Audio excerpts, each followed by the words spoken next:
Halo sahabat PAACLA dimanapun Anda berada, saya Arum Ratnawati, senang sekali berjumpa dengan sahabat-sahabat semua di dalam PAACLATALK, sebuah podcast yang secara khusus memperbincangkan isu-isu penghapusan pekerja anak di sektor pertanian. Episode kali ini merupakan episode yang spesial karena kita kedatangan dua orang tamu dari jauh, dari ECLT Foundation. Nanti akan dijelaskan apa itu ECLT Foundation, yang merupakan mitra kerja dari PAACLA dan secara bersama-sama mendukung terbangunnya pertanian berkelanjutan tanpa pekerja anak.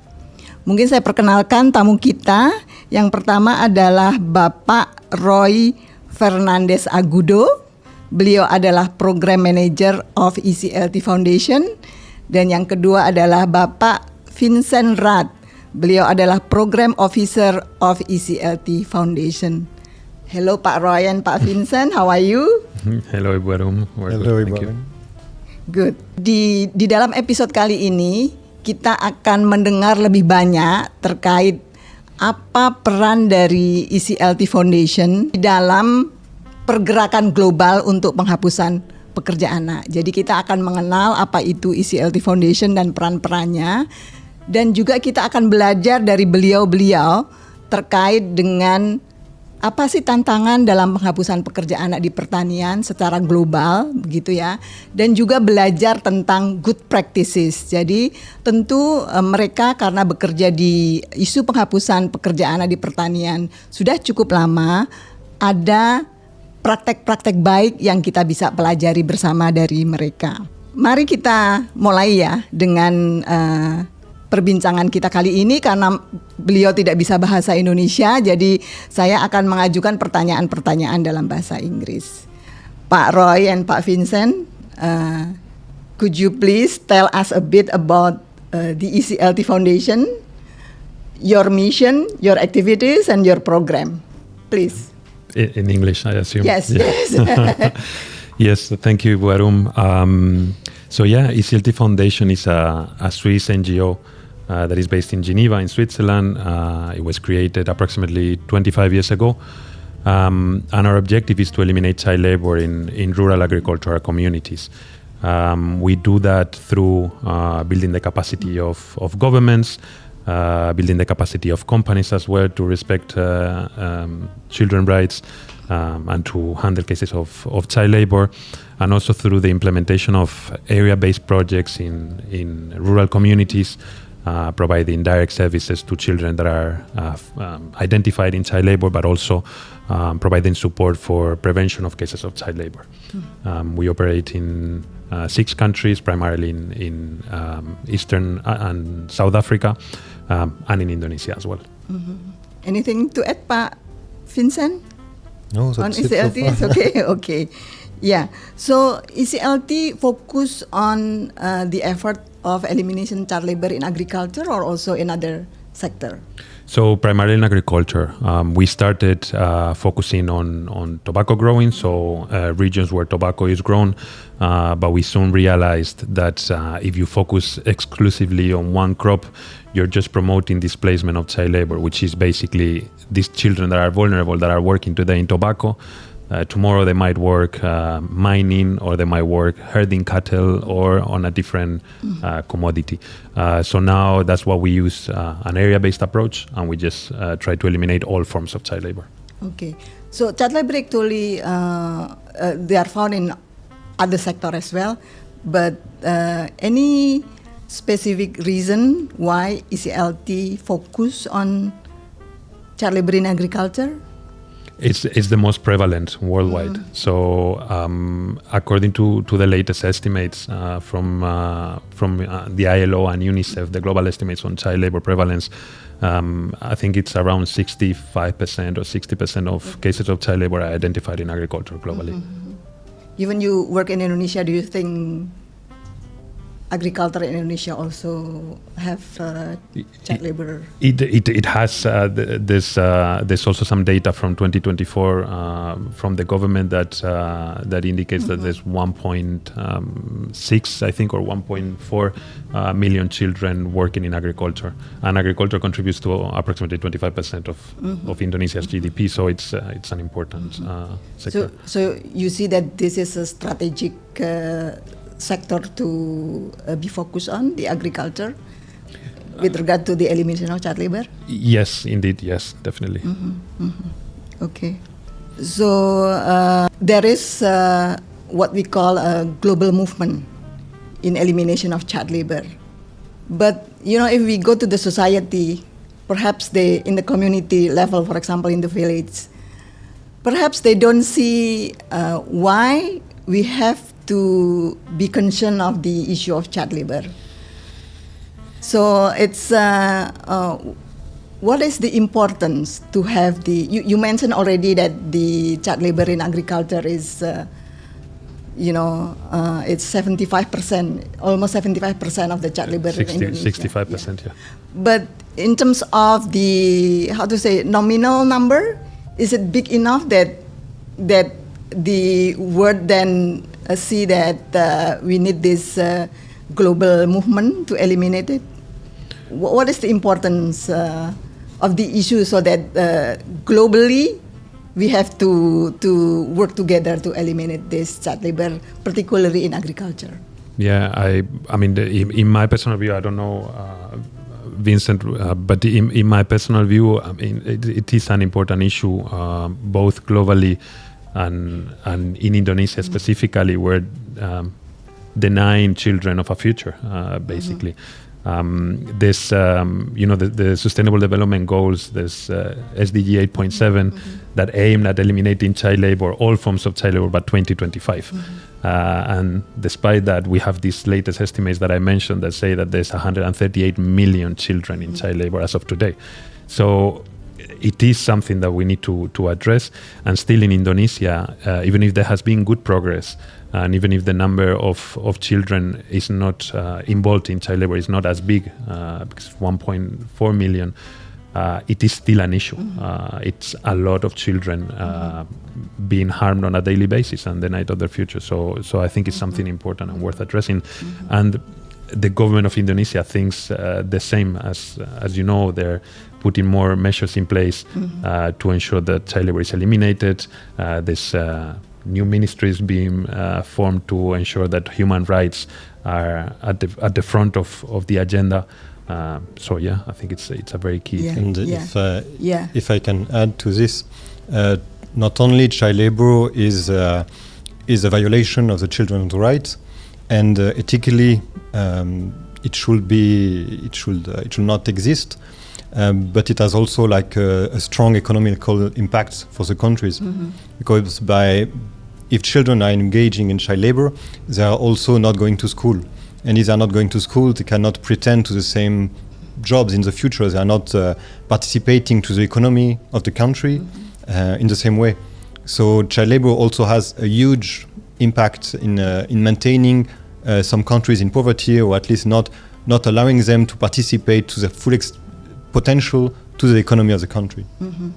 So it's because of the impact of child labor that we need to pay attention for this issue. So in addition to education, like you said, that it impact on education, any other impacts that may affect children if they are working? If for their health as a main concern, a lot of tasks, of works that children are involved into are very hazardous. Some activities are by nature very dangerous and should just not be performed by children at all. Yeah. So child labor also has a very strong impact on the health of the children, and that will continue to affect them for the rest of their life. Yeah. So altogether with education, the impact on education, on health, and others, then it will affect the quality of human resources in the futures. Yeah. Of course. That's why this should be our concern, and we should work together to eliminate child labor, particularly in agriculture. So, with regard to the global movement in eliminating child labor, how do you see the role of business in this global movement? Are they part of this global movement in eliminating child labor, particularly in agriculture? They are, yeah. In fact, for ECLT, for instance, most of our board members, most of the donors of the ECLT Foundation are private companies. So definitely they have an important role to play. Some of them are playing it, but we need more. Obviously, we need to engage more with businesses, so they ensure that they honor that responsibility to respect human rights and to ensure that if their operations have an impact on the rights of children, they provide adequate access to remedy, an adequate solution for these children. And that's not me and Roi Fernández saying it, but that's part of the guiding principles on business and human rights of the UN. But if we look at the business or look at the companies, for example, here in Indonesia, there is a kind of requirement that, or their business themselves, they already put a standard like they will only recruiting children or people with a minimum 18 years old. So there will be no child labor employed in that companies. Companies, I will say that child labor exists everywhere in every supply chain, especially in the agricultural sector. Meaning that sometimes companies will employ some people directly, and they will have some control over their own production cycles. But sometimes they also buy from informal farmers, from people on whom they don't have control. So only by this extent, they do have sometimes child labor in their supply chain because they don't have control on some farmers who are in remote areas. They cannot control them. They don't know how it is produced basically, and this has also as you were mentioning, they have a key role to play because by deciding who do they buy from, where do they source their products, they have a huge role on child labor. So, are you saying that the companies actually they are responsible to make sure that they buy like the commodities from farmers or small trader that also not produced by child labor? They're responsible to ensure that there's no child labor in the supply chain. And we know that supply chains are very complex nowadays. And yeah, companies do a lot to ensure that in their operations there's no child labor. We cannot say there's zero child labor because it's very difficult to identify sometimes, even if companies put a lot of measures and a lot of effort on identifying it. But as Vincent was saying, there's also the part of the complexity of the supply chain, a lot of smallholder farmers in remote areas, difficult to reach, a lot of family farming as well. We know because of the child labor estimates that the 60% of all these 138 million children in child labor are 5 to 11 and working primarily in family farms as well, so in small farms. But these farms are part of international supply chains as well. So, yeah, it's a complex issue. So, if we say that a company is responsible to ensure that there is no child labor, it's not only in their main office, but also in their supply chain. In their operations, exactly. In their operation. So, Pak Roi, you mentioned that SDGs actually target that by 2025, child labor already been eliminated, but you also mentioned that currently the number of child labor is still very high. So why we have 4 months left, or 5 months left? Why we cannot achieve the goal that already been set up by the SDGs? Yeah, it's a very difficult question. I think it's there's been there was steady progress, but I think in the last few years this progress has stalled. There's many reasons. The latest estimates actually, I think people were expecting a much worse situation, even if the situation is already tragic. But I think the key is lack of general commitment from all stakeholders. We're living now in an era in which there's budget cuts for very important actors in the international development field, which are spreading among governments.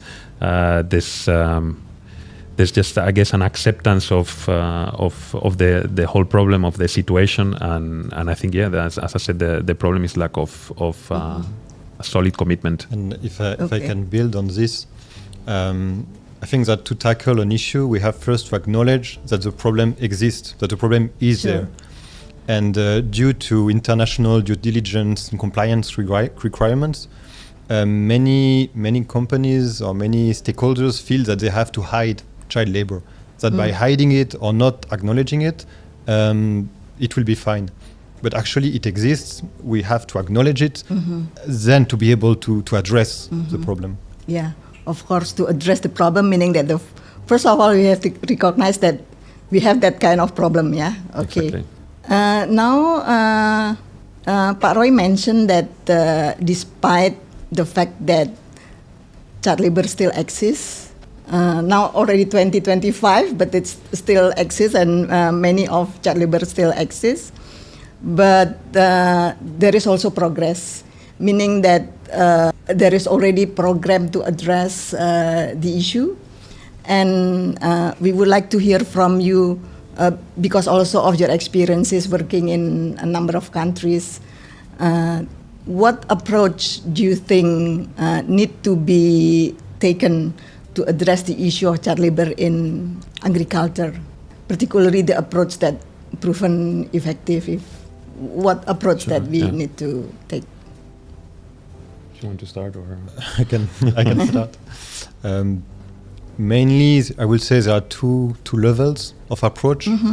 We need a strong commitment from governments and from companies to implement, to identify, for example, the right laws, the right regulations, to make sure that there is the background, to make sure that child labor can be addressed in a country, and a real will, a commitment to address it.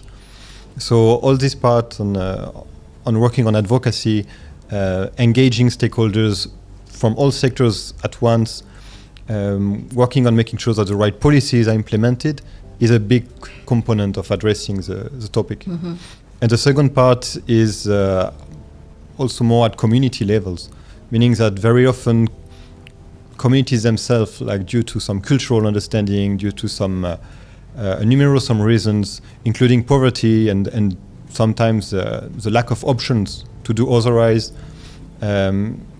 need also to be discussed with, and to be awareness to be raised, so they can address it at this level also. Okay. I don't know, Roy, if you. Yeah, I think just to build up on what Vincent mentioned. So I think it's something that we try to apply in different countries. Is just a multi-stakeholder approach. So ensuring collaboration across stakeholders of different natures. So there's a role for each one of them to play. With governments, it's important to have strong legal backgrounds determining what is child labor. So what is child labor? What are the tasks that are considered hazardous for children? What is it that children shouldn't do? From a company's perspective, I think it's important to agree, perhaps as sectors, on what are the fundamental principles and rights at work. What are the things that we should ensure that are achieved in our supply chain, and at community level. There are many strategies that are proven to work addressing the different root causes of child labor, but primarily poverty and lack of access to quality education. So Yeah, so you mentioned about the need of strong commitment and then multi-stakeholder approach and also work at the community level. Can you share with us the good practice when we work at the community level? So I heard that one of the strategy at the community level is child labor monitoring and remediation system. So can you talk a bit about what is this child labor monitoring and remediation system? And do you have example of good practices that these strategies of CLMRs working very well, perhaps from your work in other countries? Yeah. So the child labor monitoring and remediation system is what we usually call CLMRS, and it is a digital system to prevent, identify, monitor, and remediate cases of child labor. It is basically digitalizing something that already happens in many countries at community level, which is you have community level stakeholders that are continuously ensuring that there's no child labor in their communities and ensuring as well child protection in general. So with this child labor monitoring and remediation system, we're providing these stakeholders at community level, so village leaders or groups of parents, mothers and children, the school personnel. We're providing them with a mechanism to monitor the prevalence of child labor or the existence of child labor, and also to identify it when cases happen, to come together and do an analysis to determine, okay, what's the root cause of this case of child labor, and then to propose an adequate remediation plan, which usually entails either providing direct services by an NGO or by civil society present in the community, or referring the children to the social protection programs of the government. So that's, in a nutshell, very summarized, the child labor monitoring and remediation system. And we know it is a powerful practice because it builds up on already existing structures, most of them government mandated by the government to do that function. Of course, by itself is not enough. Because many times when we talk about the existence of child labor, we know that a big part of it happens in countries where social protection programs are weak, where they don't have enough reach. So there's a need for an additional support on top of having this system to identify and monitor cases. And that support can come in many ways. It can be in the form of prevention of child labor. So for instance, establishing after-school clubs or after-school activities, so children are not idle when they finish, their normal school hours, and they don't go to the field, but they stay in school, they play sports, or they learn together. But it can also be in the form of livelihood support to their caregivers. So maybe financial literacy trainings or business development trainings, so they can start alternative income generating activities to strengthen their livelihoods. Or direct assistance to children. Maybe they don't have books to go to school, or they don't have, they lack uniforms. So there's plenty of things that can be combined with the CLMRS. It seems to me that it's the CLMRS approach is comprehensive. I mean, at the community level, like awareness for the parents, awareness for the children, also providing services for the children's in it, so it's very comprehensive. But from your experience working in a number of countries, do you have a good practice that you can share with regard to the implementation of this child labor monitoring and remediation system? Yeah, I mean, we implemented it so far in two countries, in Mozambique and in Indonesia. In the other countries where we operate, we have implemented very similar systems, but without the digital side of it. Okay. So empowering the same structures, just collecting information and monitoring child labor and remediating it through a paper-based system. So generally speaking, I would say that it's been successful everywhere. This is just, adding the digital component on top. But I think, Vincent for sure has many examples. I do from our visits. I know in Mozambique, I know members of community child protection committees that are continuously visiting farms, in contact with school directors that have managed to identify and remediate perhaps 40, 50 cases of child labor per quarter, and I'm talking across industries, so cattle herding, or in cassava growing, or in rice growing. And it's same in other countries. If I can add on good practices, I will say involving the community and involving the authorities, because communities, they are the ones who they know the cases of basically each family, so they are able to better inform remediation, but also prevention, which is better. Meaning that, for example, if a divorce happens in a family, or if a family is facing a particular issue, usually the community will know about it. So by involving the community, we can make sure to address it as soon as possible, that it does not become child labor, that a child will receive the support, or a family will receive the support that they need to not even drop out of school, but and not then move on to child labor, that they will be able to continue their scholarity. Yeah. And authorities, because they have also the responsibility to manage and to deal with those cases. So by engaging them as well, we are also building their capacity and making sure that in the long term they can fulfill their duty, I would say.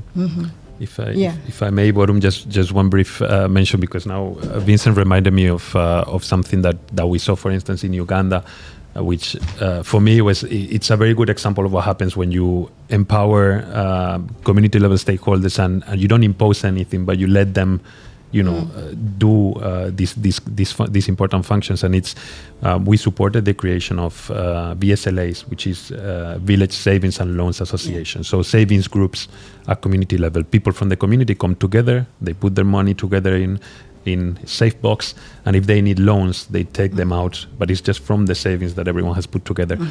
And at first, this is just to ensure that you provide them with access to credit. So if they're farmers and suddenly they need to buy or perhaps rent a machine to help with the harvest, they can do that because they take out a loan and they do it and then they repay it. But then what we discover after a few months of implementation is that the groups were going so well that they decided by themselves to create a social fund in each of the groups. And with that social fund, they were paying for the school fees of orphans and vulnerable children in their communities. So even if they didn't have, that was no part of the project, and they didn't have the responsibility to do it, but they decided to do it anyways. So I think that's a very good example as well of what empowering these communities can actually achieve. This child labor monitoring and remediation system is not only to withdraw those that already in the world of work, but also, like you mentioned, it's also for prevention, for the very early prevention before they enter the world of work, before reaching their minimum age. Yeah, that's the objective. The objective is to be able to create an environment at community level of systemic prevention, so that the children do not fall into child labor in the first place. But you mentioned about the role of the community, the role of the government, but I have not yet heard about the role of companies in this child labor monitoring and remediation system. Many of them do have these type of systems in the supply chains, and they do a lot. The tobacco industry and the cocoa industry are very well known for having these type of systems in place. So they do have a role, and many of them are playing it. Yeah. So the companies facilitate the community to implement this child labor. Exactly. Yeah. Okay. They just provide training to the stakeholders, and they provide the support when needed. Yeah. Yeah. Okay. ECLT Foundation already been partnering with PAACLA Indonesia since like 6 years ago. Yeah. Since 2019, 2019, like 6. Is there any particular reason for ECLT to work in Indonesia? Because other countries in Africa, but one is in Indonesia. Is there any particular reason for that? And also, why work with PAACLA Indonesia? Yeah, there's many reasons, but I think primarily Indonesia it's an important market for the tobacco industry. We are a foundation that has its origins in the tobacco industry, even if now we work across the whole agricultural sector. But it's an important market. Also, even if the child labor prevalence is lower in Indonesia than in other countries, for instance in sub-Saharan Africa, it is still relevant. And I would say, and I'm sure Vincent agrees with me, the commitment that we've seen from government and from companies in Indonesia, I think is one of the best across the different countries where we operate. So that's why also it's easier to achieve things in Indonesia than in other countries, because there's so much willingness to work. You want to add? No. On this? I'm sure he agrees. I do agree, because as we mentioned at the beginning, commitment is key. So by seeing and by witnessing the commitment of government, of companies, we know that we can have a real impact and decrease child labor in the country. So that motivates, I would say also, and it motivates and it justifies our action in Indonesia. Okay. ECLT, you mentioned ECLT was established like 25 years ago. So I believe there is so many work already been done by ECLT in eliminating child labor in agriculture, in try to, together with other stakeholders, to build a better life for children in agriculture. So can you share perhaps one key lesson learned from your work, or one reflection from your this 25 years work to eliminate child labor? Yeah, I'll go first, because we might have the same reflection. So, or I will have another question for Vincent. So yeah, I think in my perspective, I would say that we've mentioned this already, but I think it's very important to stress it. The multi-stakeholder approach, cross-industry collaboration is key to be able to make progress. Individual efforts will not achieve anything. We need to work together across different industries to be able to make some progress, and we need to involve as well rights holders. We need to involve farmers. We need to involve children. It's not something that can be just decided somewhere else. It needs to involve rights holders. Yeah. So it's a program for them. So they should be involved in the. Exactly, in decision making. In the decision making. Not only in the end of the program, but also at the beginning, at the formulation stage. Okay. Final question. Perhaps Vincent can start. Your message for stakeholder, government, companies, and also communities.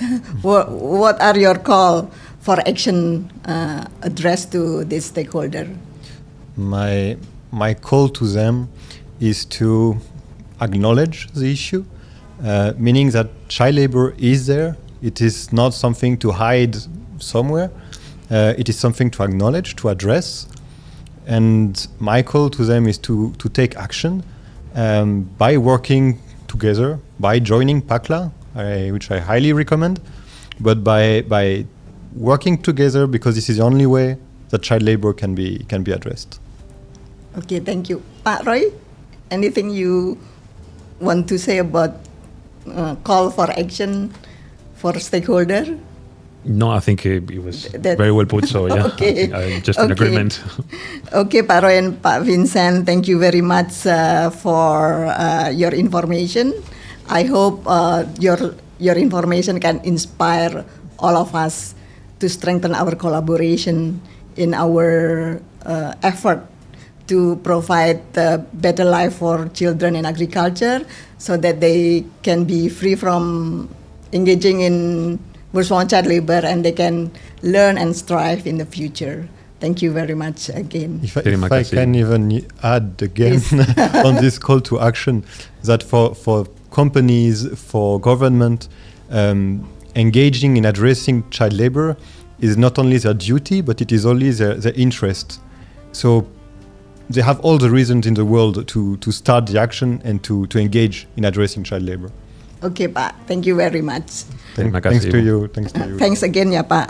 Sahabat PAACLA dimanapun Anda berada, terima kasih. Itu tadi bincang-bincang kita dengan Bapak Roy dan Pak Vincent dari ECLT Foundation. Semoga perbincangan kita kali ini bisa menginspirasi sahabat semua untuk lebih memperkuat kolaborasi kita dalam penghapusan pekerja anak di pertanian. Terima kasih. Terima kasih. Terima kasih.